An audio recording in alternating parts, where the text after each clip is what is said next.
Bismillahirrahmanirrahim. I am Dr. Tanveer Arshad Chaudhary, family physician expert and family medicine. I have a 2-year working experience with the Nutrition Society of USA. आज हम अपने viewers, follower, patient, friends and family के साथ एक और अहम topic के ऊपर गुफ्तगू करेंगे। जैसा कि हम अपने क्लिनिकल ट्रायल में देखते हैं कि बेशुमार ऐसे पेशेंट जो हमारे पास आते हैं, वो मेल हैं, फीमेल हैं, वो आके हमें कहते हैं कि डॉक्टर साहब हमने जो है वो डाइटिंग करनी है,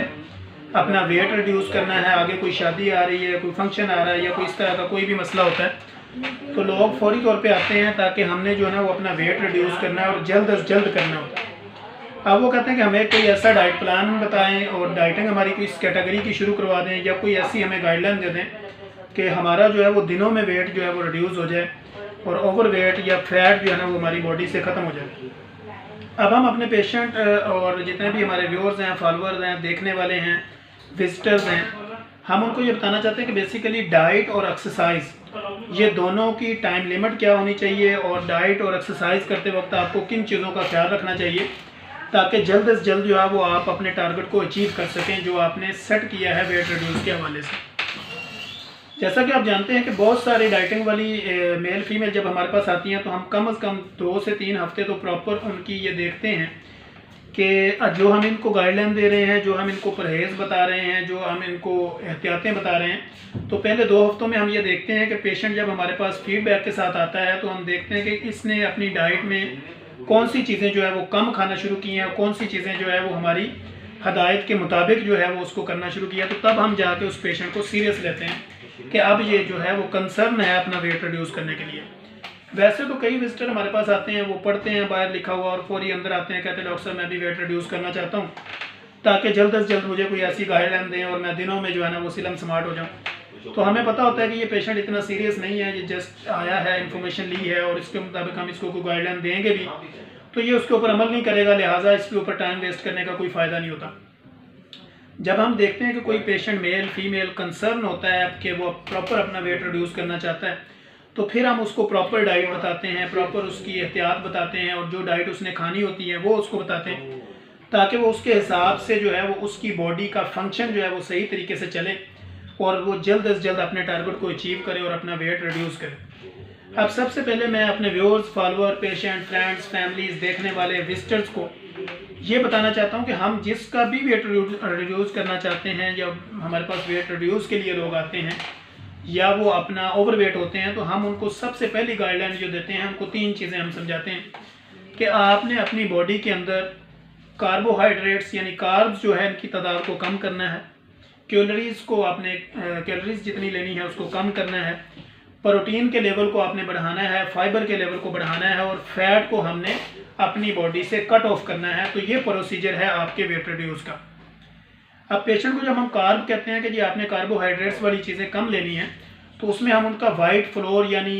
उसमें बेकरी आइटम्स आ जाती हैं, सारे कुकीज़ हैं, फिर उसके बाद रोटी है, नान है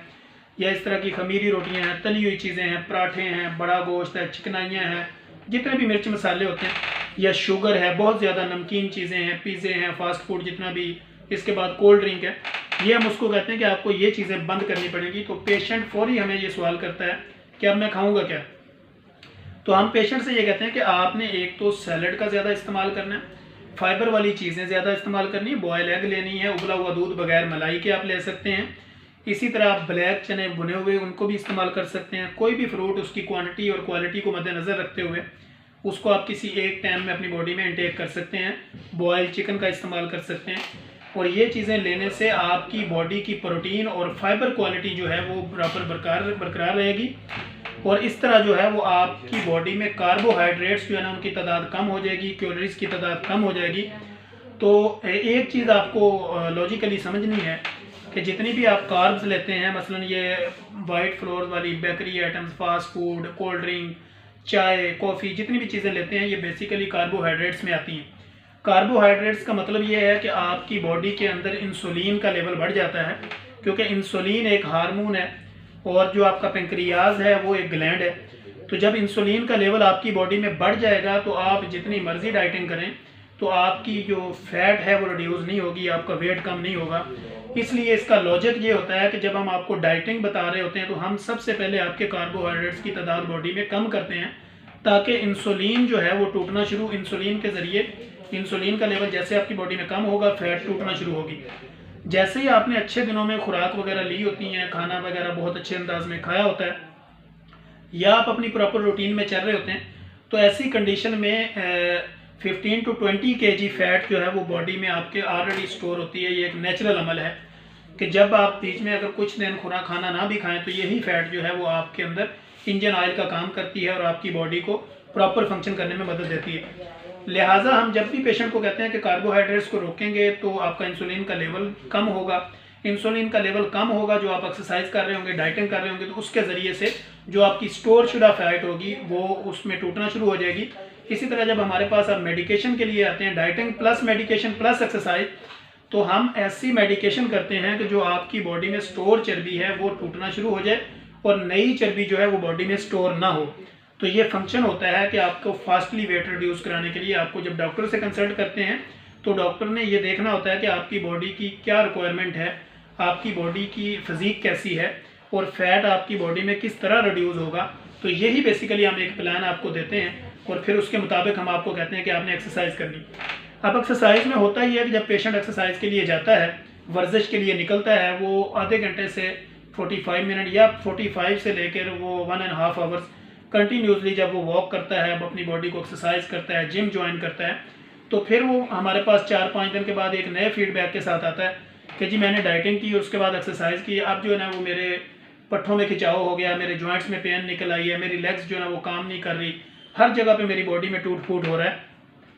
तो पेशेंट इस कंप्लेन के साथ जब दोबारा हमारे पास आता है तो फिर हम देखते हैं कि देखें आपने डाइटिंग तो की लेकिन आपने अपनी बॉडी की फिजिक और उसकी रिक्वायरमेंट को मद्देनज़र नहीं रखा कि आपकी बॉडी में किस किस चीज़ की कब कब कितनी कितनी ज़रूरत है। जब तक आप वो चीज़ें अपनी बॉडी में इंटेक नहीं करेंगे और प्रॉपरली जो है वो आपका वेट रिड्यूस हो रहा होगा तो इसमें जो है वो आपको वीकनेस हो जाएगी, आपके मसल्स वीक हो जाएंगे, आपके नर्व खिंच जाएंगे, आपके पट्ठों में दर्द होगा, आपकी बॉडी में खिंचाव हो सकता है। तो लिहाजा आपने हर 15 डेज़ के बाद अपने कंसल्टेंट के पास जाना है और उससे कंसल्ट करना है कि मैं एक्सरसाइज और डाइटिंग कर रहा हूँ, फिर भी मेरे साथ ये कंप्लेंट्स आ रही है, ताकि वो उस कंप्लेंट्स को रिजॉल्व करें। अब जब पेशेंट हमारे पास आता है 2-4-5 दिन एक्सरसाइज करने के बाद वो इस कंप्लेंट के साथ कि पेन हो रही है, खिंचाव हो रहा है, फिर वो एक्सरसाइज छोड़ देता है, फिर डाइटिंग पे लग जाता है। अकेली डाइटिंग जो है वो कुछ भी नहीं कर सकती जब तक आप उसके साथ प्लस एक्सरसाइज नहीं करेंगे।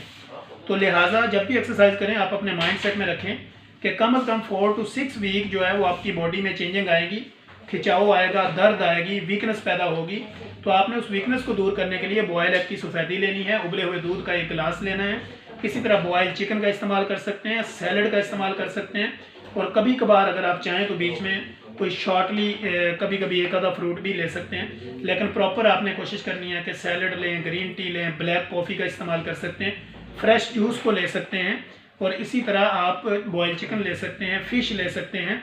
ये चीज़ें हैं जो आपकी बॉडी के अंदर calcium, zinc, phosphorus, potassium, multivitamin, minerals, vitamin D, उनकी क्वांटिटी और क्वालिटी को बरकरार रखेंगी। तो आपकी बॉडी के अंदर वीकनेस पैदा नहीं होगी, कमज़ोरी नहीं होगी। तो फिर जो है वो जाके आपको डाइटिंग प्लस एक्सरसाइज का फ़ायदा होना शुरू होगा। तो हम इंशाल्लाह कोशिश करेंगे एक जनरल नॉलेज के लिए हम अपने व्यूअर्स को ये बता दें कि हमेशा जो है वो कोशिश करें कि कार्ब वाली चीज़ें कम लें। अक्सर पेशेंट हमारे पास आते हैं, वो कहते हैं मैं खा भी कुछ नहीं रहा, एक्सरसाइज भी फुल कर रहा हूँ, मैंने रोटी भी छोड़ी हुई है, मैंने सारा कुछ छोड़ा हुआ है, लेकिन उसके बावजूद मेरा वेट जो है वो स्टिल उधर ही है। तो हम जब उससे पूछते हैं कि आप सारा दिन में क्या करते हैं, तो वो कहता है मैं 3-4 कप बस सिर्फ चाय पीता हूँ।